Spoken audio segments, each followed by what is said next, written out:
ಪದವೀಧರ ಕ್ಷೇತ್ರಕ್ಕೆ ಸ್ಪರ್ಧಿಸುತ್ತಿರುವ ಪುಟ್ಟಸ್ವಾಮಿ ಗೌಡರ ಮಹತ್ವದ ಉದ್ದೇಶ ಏನು ಗೊತ್ತಾ?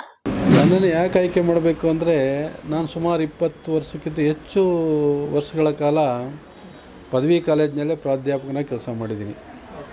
ಸಾವಿರಾರು ವಿದ್ಯಾರ್ಥಿಗಳಿಗೆ ನಾವು ಮಾರ್ಗದರ್ಶನ ಮಾಡಿದ್ದೀವಿ. ಪದವೀಧರ ಕ್ಷೇತ್ರದಲ್ಲಿ ಆಯ್ಕೆಯಾದರೆ ಪದವೀಧರರಿಗೆ ಮಾಡುವ ಅನುಕೂಲಗಳು ಏನು ಗೊತ್ತಾ? ವಿದ್ಯಾಭ್ಯಾಸವನ್ನು ಕೊಡೋದು ಸರ್ಕಾರದ ಜವಾಬ್ದಾರಿ ಅಂದ್ಬಿಟ್ಟು ಶಾಲಾ ಕಾಲೇಜುಗಳನ್ನು ತೆರೆದು ವಿದ್ಯಾಭ್ಯಾಸ ಕೊಡೋದು ಅಷ್ಟೇ ನಮ್ಮ ಜವಾಬ್ದಾರಿ ಮುಗಿದೋಗಲಿಲ್ಲ.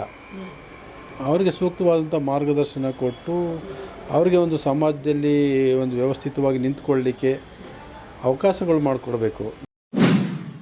ಸಾವಿರಾರು ಮಂದಿಗೆ ವಿದ್ಯಾಭ್ಯಾಸ ನೀಡಿದ ಹೆಗ್ಗಳಿಕೆ ನನ್ನ ಕೈ ಹಿಡಿಯಲಿದೆ.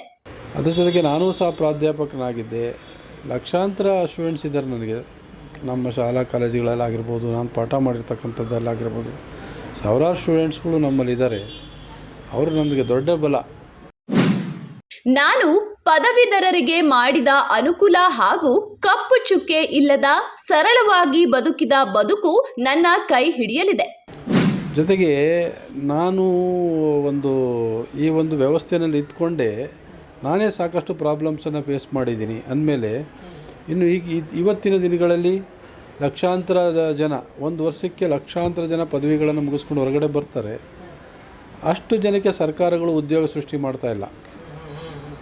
ಇಲ್ಲಿ ಪ್ರಾಬ್ಲಮ್ಸ್ ಏನಂದರೆ 10 ವರ್ಷ ಆದರೂ ತಗೊಳ್ಳಲ್ಲ ಜಾಬ್ಗಳು. ಇವತ್ತು ಕನಿಷ್ಠ ಪಕ್ಷ ಒಂದು 3 ಲಕ್ಷ ಸರ್ಕಾರಿ ಉದ್ಯೋಗಗಳೇ ಖಾಲಿ ಇದ್ದಾವೆ. ಪದವೀಧರ ಕ್ಷೇತ್ರಕ್ಕೆ ನಾಮಪತ್ರ ಸಲ್ಲಿಸಾಯಿತು, ಚುನಾವಣೆ ಎದುರಿಸ್ತೀವಿ. ನನ್ನನ್ನು ಯಾಕೆ ಆಯ್ಕೆ ಮಾಡಬೇಕು ಅಂದರೆ, ನಾನು ಸುಮಾರು 20 ವರ್ಷಕ್ಕಿಂತ ಹೆಚ್ಚು ವರ್ಷಗಳ ಕಾಲ ಪದವಿ ಕಾಲೇಜಿನಲ್ಲೇ ಪ್ರಾಧ್ಯಾಪಕನಾಗಿ ಕೆಲಸ ಮಾಡಿದ್ದೀನಿ. ಸಾವಿರಾರು ವಿದ್ಯಾರ್ಥಿಗಳಿಗೆ ನಾವು ಮಾರ್ಗದರ್ಶನ ಮಾಡಿದ್ದೀವಿ. ಅನಂತರ ಇನ್ನೊಂದೇನಪ್ಪ ಅಂದರೆ, ನಾನೇ ಒಬ್ಬ ಪದವಿ ಕಾಲೇಜಿನ ಪ್ರಾಧ್ಯಾಪಕನಾಗಿ ನಾನು ಎಷ್ಟು ಪ್ರಾಬ್ಲಮ್ಸನ್ನು ಫೇಸ್ ಮಾಡಿದ್ದೀನಿ ಅಂತ ನನಗೆ ಗೊತ್ತಿದೆ. ಸಾಕಷ್ಟು ಜನ ಈಗ ಎಲೆಕ್ಷನ್ ಕಂಟೆಸ್ಟ್ ಮಾಡ್ತಾಯಿದ್ದಾರೆ. ಅವರು ಪದವೀಧರೇ ಆಗಿರಲ್ಲ, ಅವರು ಎಲೆಕ್ಷನ್ ನಿಂತ್ಕೋತಾ ಇದ್ದಾರೆ. ಅವರಿಂದ ನಾವು ಪದವೀಧರರ ಸಮಸ್ಯೆಗಳು ಯಾವ ರೀತಿ ಬಗೆಹರಿತವೆ ಅಂತ ಎಕ್ಸ್ಪೆಕ್ಟ್ ಮಾಡ್ಬೋದು. ಕೇವಲ ಅವರ ಒಂದು ವ್ಯವಹಾರಗಳನ್ನು ಭದ್ರ ಮಾಡಿಸ್ಕೊಳ್ಳಿಕ್ಕೋ, ಅವರ ಒಂದು ಸಂಪತ್ತಿನ ಕ್ರೋಢೀಕರಣಕ್ಕೆ ಇದು ಕಾನೂನು ಪ್ರಕಾರ ಒಂದು ಮುದ್ರೆ ಹೊತ್ಕೊಳ್ಳಿಕ್ಕೆ ಇರ್ಬೋದು ಅಂತ ನನ್ನ ಒಪಿನಿಯನ್ನು. ಜೊತೆಗೆ ನಾನು ಈ ಒಂದು ವ್ಯವಸ್ಥೆಯಲ್ಲಿ ಇದ್ಕೊಂಡೆ ನಾನೇ ಸಾಕಷ್ಟು ಪ್ರಾಬ್ಲಮ್ಸನ್ನು ಫೇಸ್ ಮಾಡಿದ್ದೀನಿ. ಅಂದಮೇಲೆ ಇನ್ನು ಇವತ್ತಿನ ದಿನಗಳಲ್ಲಿ ಲಕ್ಷಾಂತರ ಜನ, ಒಂದು ವರ್ಷಕ್ಕೆ ಲಕ್ಷಾಂತರ ಜನ ಪದವಿಗಳನ್ನು ಮುಗಿಸ್ಕೊಂಡು ಹೊರಗಡೆ ಬರ್ತಾರೆ. ಅಷ್ಟು ಜನಕ್ಕೆ ಸರ್ಕಾರಗಳು ಉದ್ಯೋಗ ಸೃಷ್ಟಿ ಮಾಡ್ತಾಯಿಲ್ಲ. ಇಲ್ಲಿ ಪ್ರಾಬ್ಲಮ್ಸ್ ಏನಂದರೆ 10 ವರ್ಷ ಆದರೂ ತಗೊಳ್ಳಲ್ಲ ಜಾಬ್ಗಳು. ಇವತ್ತು ಕನಿಷ್ಠ ಪಕ್ಷ ಒಂದು 3 ಲಕ್ಷ ಸರ್ಕಾರಿ ಉದ್ಯೋಗಗಳೇ ಖಾಲಿ ಇದ್ದಾವೆ, ತಗೊಳ್ತಾ ಇಲ್ಲ. ಎಷ್ಟೋ ಜನ ಏಜ್ ಬಾರ್ ಆಗ್ತಾ ಇರ್ತಕ್ಕಂಥವ್ರನ್ನೂ ನಾವು ನೋಡ್ತಾ ಇದ್ದೀವಿ. ಅವರು ಡಿಗ್ರಿಗಳನ್ನ ಓದ್ಬಿಟ್ಟು ಈ ಸಣ್ಣ ಪುಟ್ಟ ಕೆಲಸಗಳನ್ನ ಮಾಡಲಿಕ್ಕೆ ಮನಸ್ಸೊಪ್ಪಲ್ಲ, ಮಾಡದೇ ಇದ್ದರೆ ಸಂಸಾರಗಳು ನಡೆಯಲ್ಲ. ಅಂಥ ಪರಿಸ್ಥಿತಿಯಲ್ಲಿ ಅವರಿದ್ದಾರೆ.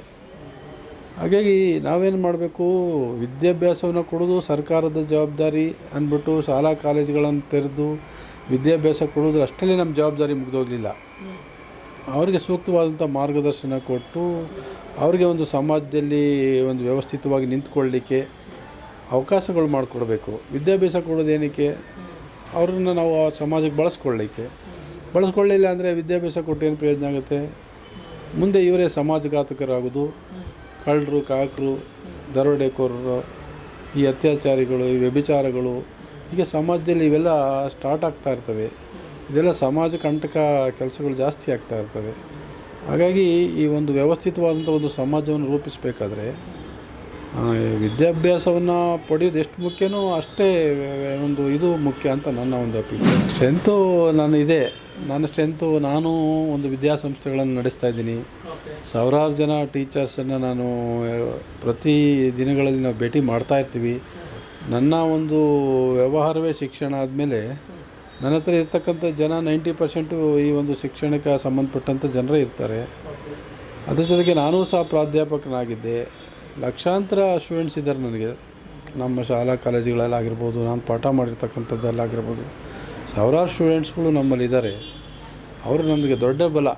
ಖಂಡಿತ. ಇವತ್ತು ನಾವು ನೋಡಿ MNC ಕಂಪ್ನಿಗಳನ್ನ ಸ್ಥಾಪನೆ ಮಾಡಲಿಕ್ಕೆ ನಮ್ಮ ಸರ್ಕಾರಗಳು ಲೈಸೆನ್ಸ್ ಕೊಡ್ತವೆ. ಆದರೆ ಅವರಿಗೆಲ್ಲ ಒಂದು ಕಂಡೀಷನ್ ಹಾಕಬೇಕು.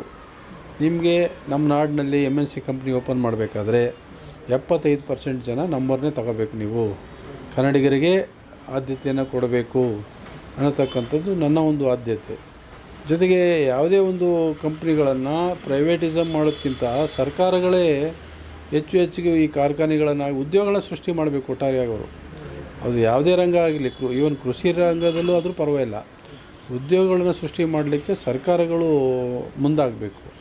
ಆಗ ಮಾತ್ರ ನಾವು ನಿರುದ್ಯೋಗ ಸಮಸ್ಯೆನ ಸ್ವಲ್ಪ ಕಡಿಮೆ ಮಾಡ್ಬೋದು. ಕಮರ್ಷಿಯಲ್ ಅಂತ ಅನ್ನೋದಕ್ಕೆ ಇದಕ್ಕೆ ಕಾರಣ ಏನಪ್ಪ ಅಂದರೆ, ಇವತ್ತಿನ ದಿನಗಳಲ್ಲಿ ನಮ್ಮ ಪೋಷಕರೇ ಕಾರಣ. ಅವ್ರಿಗೆ ಎಲ್ಲ ಸ್ಕೂಲ್ಗಳಲ್ಲಿ ಕಾಲೇಜುಗಳಲ್ಲೂ ಒಂದೇ ವಿದ್ಯಾಭ್ಯಾಸ ಇದೆ ಅನ್ನತಕ್ಕಂಥದ್ದು ಮೈಂಡಲ್ಲಿಲ್ಲ. ಅವ್ರಿಗೇನಂತೆ ಯಾವುದೋ ಒಂದು ಜೊತೆಗೆ ಎಷ್ಟು ಜನ ವಿದ್ಯಾವಂತರು ಸ್ಕೂಲ್ಗಳನ್ನ ಕಾಲೇಜುಗಳನ್ನ ಸ್ಥಾಪನೆ ಮಾಡ್ತಾವ್ರು ಹೇಳಿ. ಸ್ಥಾಪನೆ ಮಾಡ್ತಾ ಇರೋರೇ ಇವತ್ತು ಈ ರಿಯಲ್ ಎಸ್ಟೇಟ್ಗಳು ಯಾವುದೋ ಒಂದು ಮಾಫಿಯಾದ ಹಣವನ್ನು, ಯಾವುದೋ ಒಂದು ಬ್ಲಾಕ್ ಮನಿನ ತಂದು ಹಾಕಿ ಅವರು ಸ್ಕೂಲು ಕಾಲೇಜುಗಳನ್ನ ಸ್ಥಾಪನೆ ಮಾಡ್ತಾರೆ. ಅವ್ರ ಉದ್ದೇಶ ಏನು? ಹಣ ಮಾಡೋದು. ಅದಲ್ಲ, ಅವರು ಈ ಶೋ ಅಪ್ ಮಾಡೋದು ಮತ್ತು ಈ ಥರ ಎಲ್ಲ ಆ್ಯಕ್ಟಿವಿಟೀಸ್ಗಳನ್ನು ಮಾಡಿ ಪೇರೆಂಟ್ಸ್ಗೆ ಅವರು ಇದು ಮಾಡಲಿಕ್ಕೆ ಹೋಗ್ತಾರೆ. ಒಂದು ರೀತಿ ಅದು ಪೇರೆಂಟ್ಸ್ಗೆ ಮಣ್ಣೆರ್ಚೋ ಕೆಲಸನೂ ಆಗಿರ್ತದೆ. ಆದರೆ ಈ ಪೋಷಕರು ಎಲ್ಲಿವರೆಗೆ ಅರ್ಥ ಮಾಡ್ಕೊಳ್ಳಲ್ವೋ ಅಲ್ಲಿವರೆಗೆ ಈ ಮಾಫಿಯಾ ಇರ್ತವೆ.